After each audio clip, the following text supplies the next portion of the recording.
पिछले 1-2 हफ्ते से मैं देख रहा हूँ कि 2 मूवीज़ हैं जो रिलीज़ होना चाहती हैं बट उसको रिलीज़ कर नहीं रहे हैं, जैसे कि पंजाब 95 या उदयपुर फाइल्स। अब सोचने वाली बात ये है कि भई इसको रिलीज़ होने क्यों नहीं दे रहे हैं? इंडिया में जभी भी इन टाइप की मूवीज़ आती है और वो रिलीज़ नहीं होती है, तो वो शो करती है कि इंडिया बड़े इमोशनल लोग हैं और इनमें थोड़ी-सी मैच्योरिटी लैक करती है। Reason why? क्योंकि जभी भी हमारे पास कोई सच आता है, उस सच को हम यूज़ किस तरीके से करते हैं? Do we use it to learn something या उसको हम वेपनाइज़ करेंगे to do the blame game?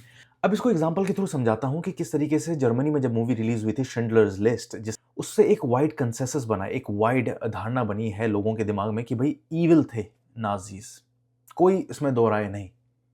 But India में जब भी कुछ टाइप की मूवीज़ रिलीज़ होती है, तो बड़े सारे ग्रुप सामने आते हैं जो कहते हैं कि भई या तो ये सही थी या तो गलत थी and then it kind of a war that happens. KPS Gill for example, वो किसी के लिए हीरो है तो किसी के लिए बुचर है। हम एक हिस्टोरिकल क्लोज़र पे कभी नहीं आ पाते हैं बिकॉज़ कभी भी सच इतना सामने बाहर नहीं आ पाता है। अब अगर इस टाइप की मूवीज़ सामने बाहर आती हैं, तो एक काला चिट्ठा दिखाएगा जो उस समय की पंजाब और हरियाणा हाई कोर्ट है। ये काला चिट्ठा दिखाएगा कि जो पंजाब की स्टेट गवर्नमेंट थी, ये काला चिट्ठा दिखाएगा जो उस समय की सेंट्रल गवर्नमेंट थी, जिसने होने दी ये सारी चीज़ें, कि किस तरीके से लड़कों को उठा के लेके जाना और वो कस्टडी में किलिंग्स हुई हैं और उसका कोई नामो-निशान नहीं, कोई पर्चा नहीं, कोई कुछ नहीं, कोई फ़ोटो नहीं, कोई कपड़े नहीं, लावारिस लाशों की तरह जला दिया। अब लावारिस लाश भी जब जलाई जाती है, तो उसका भी कुछ रूल होता है कि भई आपको फ़ोटो रख के रखनी है, आपको उसके कपड़े सँभाल के रखने हैं और वो कुछ भी नहीं रखा गया। सिर्फ़ अमृतसर ज़िले में ही करीबन 2 से ढाई हज़ार ऐसे लड़कों को मारा गया, जो कि 15 से 35 के बीच में आते हैं। और सेम चीज़ उदयपुर फाइल्स में हुई। किस तरीके से 2 लड़के जाते हैं और गला काट देते हैं कन्हैया कुमार जी का जस्ट बिकॉज़ उन्होंने कुछ व्यूज़ हैं जो वो शेयर करते थे नूपुर शर्मा के साथ। नूपुर शर्मा ने लाइव टेलीविज़न पे कुछ बोल दिया था प्रॉफेट मोहम्मद के बारे में। क्या वो सही है, क्या गलत है, वो मुझे नहीं पता बट मेरे दोस्त ने बोला था वो सही है।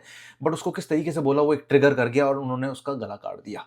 मेरी नज़र में इसमें फ़िल्म मेकर का पर्सपेक्टिव भी सही है और गवर्नमेंट का पर्सपेक्टिव भी सही है। फ़िल्म मेकर का पर्सपेक्टिव ये है कि भई मैंने वॉइस देनी है ऐसे इंसान को जिसका कोई वॉइस नहीं है।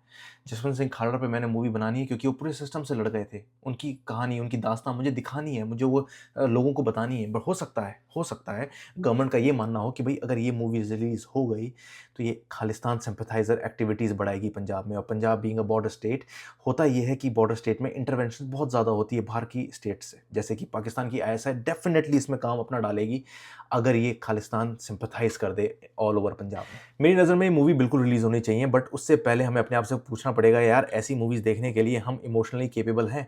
हम मैच्योर इनफ हैं कि ऐसा ना हो कि यार कल को कोई सच्चाई हमारे सामने आ रही है और हम लॉ एंड ऑर्डर खराब कर रहे हैं। Because there is a fine balance between right to know and then responsibility to keep peace. अगर हम ये नहीं कर पा रहे हैं, तो कोई फ़ायदा नहीं ऐसी मूवी रिलीज़ करने का इंडिया में।